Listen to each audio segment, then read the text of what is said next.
अस्सलाम वालेकुम व्यूअर्स, कैसे हैं आप सब लोग। उम्मीद है आप सब खैरियत से होंगे और आपकी सीएसएस और पीएमएस की तैयारी अच्छी जा रही होगी। आपका एमपीटी की तैयारी भी अच्छी जा रही होगी और जो है वो आप लोग जैसा कि जानते हैं कि हम लोगों ने जनरल एबिलिटी का सेशन स्टार्ट किया हुआ है और हम हैं आज हमारा लेक्चर है परसेंटेज का पार्ट नंबर 3।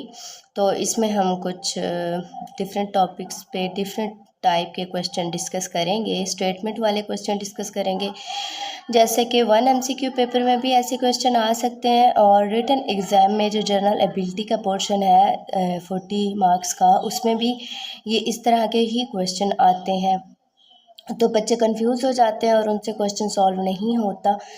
तो आपने कंफ्यूज नहीं होना। मैं हर तरह के टॉपिक्स की हर डोमेन मतलब किस तरह से क्वेश्चन आ सकता है, हर टाइप से क्वेश्चन डिस्कस कर रही हूँ आपके साथ। परसेंटेज के हमने पहले जो डिस्कस किए, हर क्वेश्चन पहले क्वेश्चन से डिफरेंट होता है। हर क्वेश्चन की जो है वो पहले क्वेश्चन से डोमेन डिफरेंट होती है।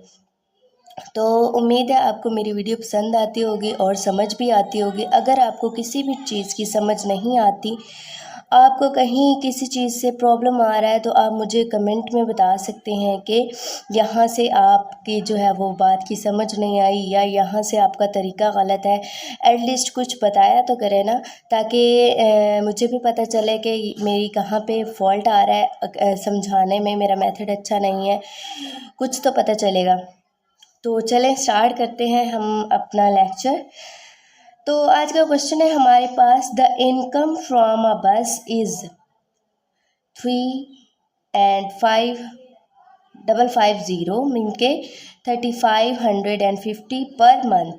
The tax paid on this income, इस इनकम पर टैक्स जो पे किया जाता है वो 5% पे किया जाता है ईयरली, मंथली नहीं। But the 15% of yearly income is deducted for repairs and maintenance. The tax paid is, तो उसने कहा है कि जो इनकम है ना वो 3550 रुपये है, ठीक है, पर मंथ। तो हमने क्या फाइंड करना है, इसका 5% टैक्स फाइंड करना है पूरे साल का, ठीक है। ये ब्लर हो रही है वीडियो शायद, जी अब ठीक होगी। तो 5% पूरे साल का टैक्स हमने जो है वो फाइंड करना है, लेकिन हमने क्या फाइंड करना है, 15% इसकी मेंटेनेंस और रिपेयरिंग का भी हमने देखना है कि वो कितना था, ठीक है।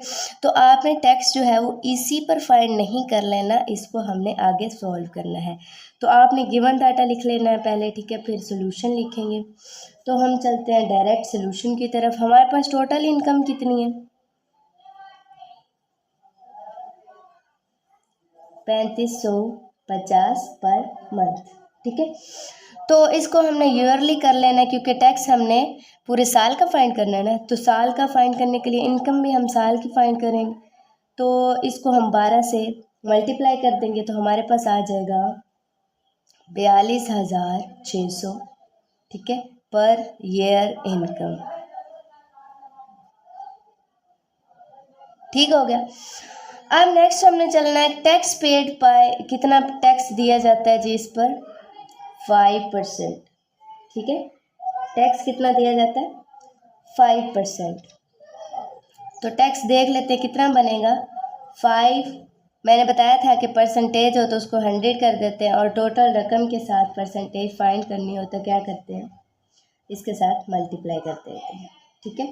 अब इस 100 से ये 100 कट गया, ठीक है। अब 426 को 5 से हम ज़रब दे लेंगे, ठीक है। आपने रफ पे दे लेना है, आपके पास वहाँ पे कैलकुलेटर नहीं होगा।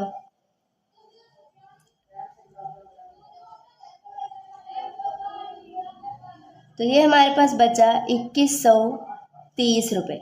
2130 रुपये हमारे पास कितना क्या आ गया, टैक्स आ गया, जो हमने क्या करना है, देना है। तो मेंटेनेंस और रिपेयरेंस का कितना खर्चा आया भाई, मेंटेनेंस का कितना खर्चा था, 15%। कितना था, 15%। तो इसको सॉल्व कर लेंगे, 15/100। तो ये जो मेंटेनेंस का ख़र्चा होता है, ये जब टैक्स पे किया जाता है ना, तो ये मेंटेनेंस वगैरह का ख़र्चा निकाल के पे किया जाता है, ठीक है। जब भी किसी कारोबार में से टैक्स दिया जाता है तो खर्चे वगैरह सारे निकालने के बाद टैक्स दिया जाता है। तो मेंटेनेंस हमने इसी में से फाइंड करनी है जो इनकी हमारी टोटल इनकम है, ठीक है। अब ये इसको करेंगे 426 को 15 से जब हम मल्टीप्लाई करेंगे तो आपने ये कैलकुलेटर से कर लेना है, तो हमारे पास आंसर आएगा 6300, ठीक है। तो अब ये जो हमारे पास आया है ये मेंटेनेंस का खर्चा है, ठीक है। आपने क्या करना है, टैक्स हमारे पास ये था, सही है, मेंटेनेंस का खर्चा ये था, सही हो गया। अब हमने क्या करना है, 42,600 में से ये मेंटेनेंस का खर्चा निकाल देना है, तो हमारे पास क्या आ जाएगा, 36,210, ठीक हो गया। तो अब पहले हमने उस रकम पर टैक्स तो फाइंड कर लिया, लेकिन ये वाला टैक्स हमने देना नहीं है, ये हमारा आंसर नहीं है, ये हमने सिर्फ उस पर टैक्स वैसे फाइंड किया। अगर आप इसको स्किप करना चाहते हैं तो आप इस स्किप भी कर सकते हैं, ठीक है। तो हमने मैंने बताया कि मेंटेनेंस के बाद हमने टैक्स देना होता है। अब मेंटेनेंस हमने कर ली, हमारे पास टोटल इनकम ये बची। अब हमने इस पर टैक्स फाइंड करना है, 5/100, ये ठीक हो गया। अब आपने इसको क्या करना है, सॉल्व कर लेना है। तो इसको जब आप सॉल्व करेंगे, इसको इससे मल्टीप्लाई करेंगे, मल्टीप्लाई करने के बाद डिवाइड करेंगे, तो हमारे पास आंसर आएगा 1810.5, ये हमारा है आंसर। ये हमने क्या करना है, टैक्स पे करना है ईयरली, ठीक हो गया। उम्मीद है आपको मेरी बात समझ आ गई होगी। मीन के पहले आप इस स्टेप को फ़िलहाल भूल जाएं, मतलब आप इसको समझें कि है ही नहीं। आपने क्या करना है, पहले इसका मेंटेनेंस निकालना है, मेंटेनेंस निकालने के बाद असल इनकम में से उस मेंटेनेंस को निकाल देना है, माइनस कर देना है, फिर उसका जो है वो आपने टैक्स फाइंड करना है। टैक्स हमारे पास कितना है, 5% है, तो आपने 5% इसका इस रकम पर टैक्स फाइंड करके आपका आंसर आ जाए। उम्मीद है आपको समझ आ गई होगी जी। तो चलते हैं नेक्स्ट क्वेश्चन की तरफ। नेक्स्ट क्वेश्चन हमारे पास है आज का क्वेश्चन नंबर 2। तो in a certain examination student have to take 40% marks to pass. A student got 135 marks and thus pass by 55 marks. Total marks are. Mean के वो बता रहा है कि एक स्टूडेंट को एग्जामिनेशन में पास होने के लिए 40% मार्क्स चाहिए होते हैं। एक बंदे ने, एक स्टूडेंट ने 135 मार्क्स हासिल किए और उसने 55 मार्क्स जो है वो ज़्यादा लिए, तो ठीक है, एंड दस पास्ड बाय 55 मार्क्स। मीन के 55 मार्क्स उसने पासिंग मार्क्स से ज़्यादा लिए, तो उसके मतलब टोटल मार्क्स कितने थे, जिसमें से उसने 135 मार्क्स लिए, तो 55 मार्क्स उसके जो है वो एक्स्ट्रा आ गए। तो चलें देखते हैं, सॉल्व करते हैं क्वेश्चन को, ठीक है। क्वेश्चन है हमारे पास कि हमने लिखना है कि पासिंग मार्क्स हमारे पास कितने हैं,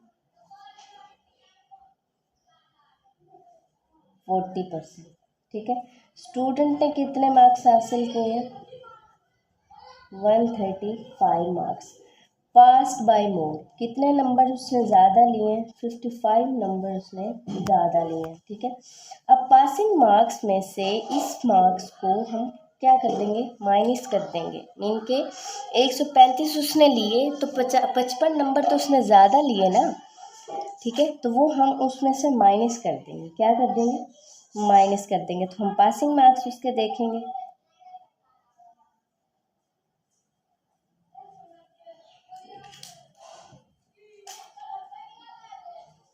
ठीक है। पासिंग मार्क्स 135 में से 55 हमने क्या कर देना है, माइनस कर देना है। 135 में से 55 जब माइनस करेंगे तो हमारे पास क्या आ जाएगा, 80 मार्क्स। मीन के 55 मार्क्स उसने ज़्यादा लिए हैं, ठीक है। पास उसने कितने पे होना था, 40% पे, तो 55 उसने ज़्यादा ले लिए। अब 135 में से 55 हमने माइनस कर दिया, अब हमने 80 मार्क्स हमारे पास बच गए। अब हमने इस पे 40% मार्क्स फाइंड कर लेना है कि इसका 40% कितना बनता है। अब हमें टोटल मार्क्स का नहीं पता ना, तो हमने क्या करना है ना, let the total marks, let the total marks x हो गया। अब हमने क्या किया था, टोटल मार्क्स हमने फाइंड करने हैं, तो x मल्टीप्लाई बाय 40/100, मतलब 40% फाइंड करने हैं ना, तो इज इक्वल टू 80। ठीक हो गया। अब हमने x की कीमत, हमने टोटल नंबर फाइंड करने हैं। अब हम कैसे फाइंड करेंगे,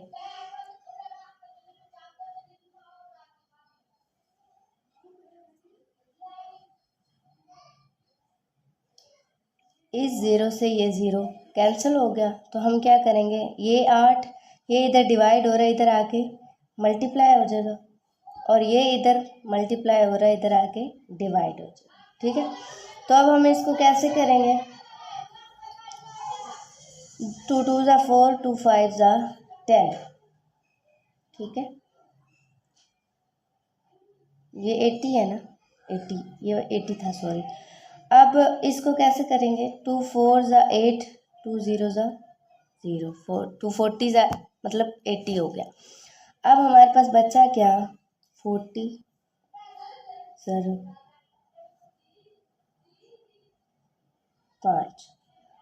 अब इसको मल्टीप्लाई करेंगे, कितना आएगा, 5 0 0, 5 4 ज़ा 20, तो 200 मार्क्स एक्स, मतलब टोटल मार्क्स कितने थे, 200। ठीक है, उसमें उसने लिए 135, तो पासिंग मार्क्स 40 निकाल के हमारे पास उसने 55 नंबर उसने ज़्यादा लिए, तो टोटल नंबर 200 थे, उसमें से उसने 135 मार्क्स लिए, और 40 मार्क्स निकालने के बाद उसने 55 मार्क्स ज़्यादा लिए।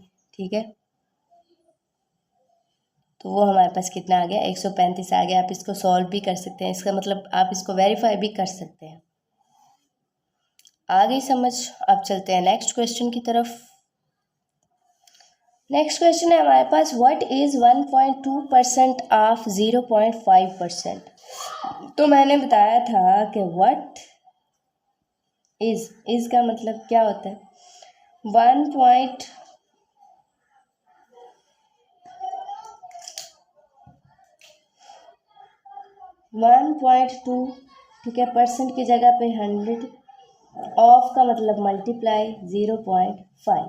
ठीक है, आपने अब इसको क्या करना है, सॉल्व करना है। कैसे करना है, अब 1.2 का हम इशारिया ख़त्म करेंगे, तो ये हमारे पास 12 ही लिखा जाएगा ना, इशारिया, क्योंकि यहाँ पे पॉइंट था, पॉइंट के नीचे 1 0 क्रॉस, ये 100 1/100 ही रहेगा।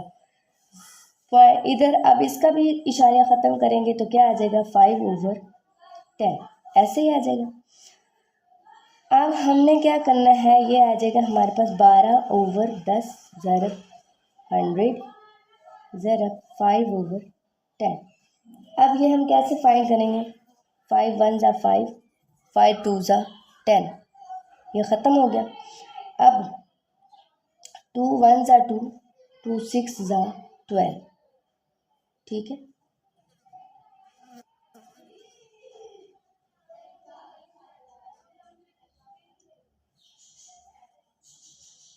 अब फिर 2 पे काटेंगे जी, तो 2 1 ज़ा 6 12। ठीक है, अब आपने फिर इसको 2 पे काटना है, कैसे, 2 3 ज़ा 6 एंड 10, 0 का 0 आएगा, मतलब आप 100 को डिवाइड करो तो 50 आंसर आएगा। तो ये अब हमारे पास क्या बच गया, ऊपर हमारे पास 3 10 और क्रॉस 50, तो ये हमारे पास आंसर आएगा 3/500। ठीक है, उम्मीद है आपको समझ आ गई होगी। चलते हैं नेक्स्ट वीडियो की तरफ, नेक्स्ट क्वेश्चन की तरफ।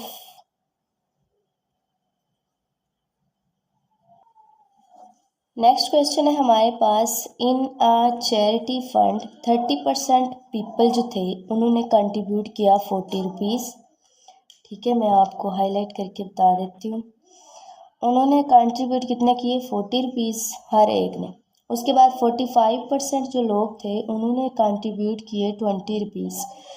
each and the rest contributed 12 rupees each. What percentage of the total contribution came from people who gave 40 rupees each?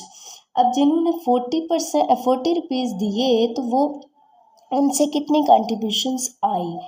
तो अब हम देख लेते हैं जी, ये गिवन डाटा लिखते हैं। गिवन डाटा हमारे पास है 30% लोगों ने कितने पैसे दिए, 40 रुपये। ठीक है, अब आपने क्या करना है, 30 ज़रा 40 कर देंगे, हमारे पास कितना आंसर आ जाएगा, 1200। अब हमने फाइंड भी इन्हीं का करना है कि इनमें से कितनी परसेंटेज आई है। उन्होंने कहा है कि what percentage of the total contribution, जितनी भी कंट्रीब्यूशन हुई है उनमें से कितनी परसेंटेज आई है जिन्होंने 40 रुपये दिए हैं। अब नेक्स्ट है हमारे पास 45% लोगों ने कितने कंट्रीब्यूट किए, 20 रुपीज़। ठीक है, तो रुपीज़ बना लेंगे, इनको मल्टीप्लाई करेंगे, हमारे पास आंसर आएगा 900। आपने कैलकुलेटर से कर लेना है, यहाँ पर जो है वो टाइम कम होता है। अब जो दूसरे बच गए थे, अब 100% है ना, 100% में से 30% और 45% इन्होंने ये हमें मतलब दी 40 रुपीज़ और 20 रुपीज़, तो ये कितने हो गए, 75 लोग हो गए। अब हमारे पास बचे कितने, 100 में से 25%। तो जो 25% बचे थे उन्होंने 12 रुपये दिए, तो हम कितने काउंट करेंगे, 25 मल्टीप्लाई बाई 12। आप ये जगह आप स्पेस इधर उधर कर भी सकते हैं। ठीक है, मुझसे चेंज हो गई है इधर। तो आपने इसके रुपीज़ कितने बनेंगे, 300। मेरे के 30% लोग जो थे उन्होंने 1200 दिया, 45% लोग हैं उन्होंने 900 दिया और 25% उन्होंने 300 दिया। अब हमने परसेंटेज फाइंड करनी है कि जो 30% लोगों ने दिया उन्होंने कितने मतलब जिन्होंने 40 रुपये दिए उन्होंने कितने परसेंटेज डोनेशन किए। अब आप ऐसे भी फाइंड कर सकते हो। देखो, टोटल डोनेशन है हमारे पास 1200, 900 एंड 300। आप इसको जमा करो। ठीक है, ये 900 300 भी 1200 बनता है। मीन के 45 और 25% लोगों ने 50% डोनेशन दी, लेकिन जो 30% लोग जिन्होंने 40 रुपीज़ दिए उन्होंने 50% डोनेशन दी। ये तो तरीका आपका होगा अगर आपका 1 MCQ पेपर है, आप यहाँ से डायरेक्ट फाइंड कर सकते हो कि 1200 ये बनता है, 1200 ये बनता है, 50% जो है वो इन लोगों ने दिए जिन्होंने 40 रुपये दिए। ठीक है, लेकिन तरीका हमारे पास फाइंड करने का क्या है, आप इन सब को जमा करो, हमारे पास बना 2400 रुपया। ठीक है, 2400 रुपीज़ टोटल बने, टोटल डोनेशन 2400 बना। अब हमने क्या फाइंड करना है, परसेंटेज फाइंड करनी है। परसेंटेज के लिए लेट एक्स कर लेंगे, तो हमने 100 उसको क्योंकि परसेंटेज फाइंड कर रहे हैं ना, तो एक्स परसेंटेज हो गया, मीन कि हमने फाइंड जो परसेंटेज करनी, तो एक्स ओवर 100। परसेंटेज कितने में से फाइंड करनी है, 20 to 400। और जिन्होंने 1200 दिया उसकी फाइंड करनी है, तो ये आ जाएगा। ठीक है, x multiply by 24 is equal to 1200। अब x हमने फाइंड करना है। ठीक है, 1200 ये इधर मल्टीप्लाई हो रहा है, इधर आके डिवाइड हो जाएगा। अब इसको डिवाइड करेंगे तो हमारे पास आंसर आ जाएगा 50%। क्योंकि परसेंटेज फाइंड कर रहे हैं इसलिए 50 के साथ हम परसेंटेज लगाएंगे, तो ये आपका आ जाएगा आंसर। तो ये आप यहाँ से डायरेक्ट भी कर सकते हो, लेकिन अगर आपका CSS रिटन एग्ज़ाम में, PMS रिटन एग्ज़ाम में ये क्वेश्चन आ जाता है तो आपने इस तरह से इसको हल करना है। ये मेथड है इसको सॉल्व करने का। उम्मीद है आपको समझ आ गई होगी। तो आज तक के लिए इतना ही, मिलते हैं नेक्स्ट वीडियो में इंशाल्लाह। नेक्स्ट वीडियो में हम इंशाल्लाह लॉस एंड प्रॉफिट वाले परसेंटेज के क्वेश्चंस डिस्कस करेंगे इंशाल्लाह। और जल्द ही हम एबिलिटी का पोर्शन जो है वो कंप्लीट करेंगे। मिलते हैं नेक्स्ट वीडियो में। अल्लाह हाफिज़। नेक्स्ट वीडियो तक के लिए अपना ख्याल रखिएगा।